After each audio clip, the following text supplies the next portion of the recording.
Sal ko'nglim g'ashda. Sal qoldimi o'sha urib ketishiga dada? Sal ko'ziga qaramaysanmi bolam? Sekinroq gapir. Salam sal o'zingni bosib ol. Sal qolganda o'lib ketardim. Sal nafasingni siqil. Salga nerechit qilasiz sizami? Sal gapirib bo'lmay qopti o'zsanlarga. Sal pastroq gapiring, televizor eshitilmayapti. Ovozini sal ko'tar.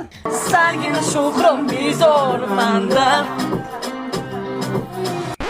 Sal yetishmaydi, qizim senga, ey. Sal tuzukroqiga qo'y. O'lkamizda sal havo isib ketganligi sababli salqin ichimliklar ichishingizni so'raymiz. Sharmanda. Sal uzunroq kiysa o'ladimi bu?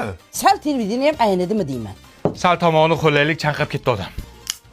Sal muzday. Salga hech narsa qilmas. Sal nordon ekan, lekin zo'r ekan. Ha, aytgancha, qizingizga sovchi kelyapti, sal uzoqroqdan. Shu limonxisdan dasturxonga qo'ysa sal obro'y bo'larmidi deyman. Sal kallangni ishlat. Qizingni uzatishga sal erta emasmi? Sal vaqt emasmi, dada? Alo? Assalomu alaykum. Bugun massajga sal kechroq kela olasizmi? Sal odam ko'proq edi-da, xijolat bo'lyapman. Sal nariroq tur. Singlim, telefon gromkada edi, sal ovozingiz balandroq eshitilyapti-da. Voy, kechirasiz. Bitta raqamga sal adashib ketibman-da. Sal qo'lishga sal qoldi. Sal o'zingni bos. Sal menda ham dam olishga haqqim bormi? Sal o'zingni bos. Ishon menga sal. Salgina sho'xman bezormanda.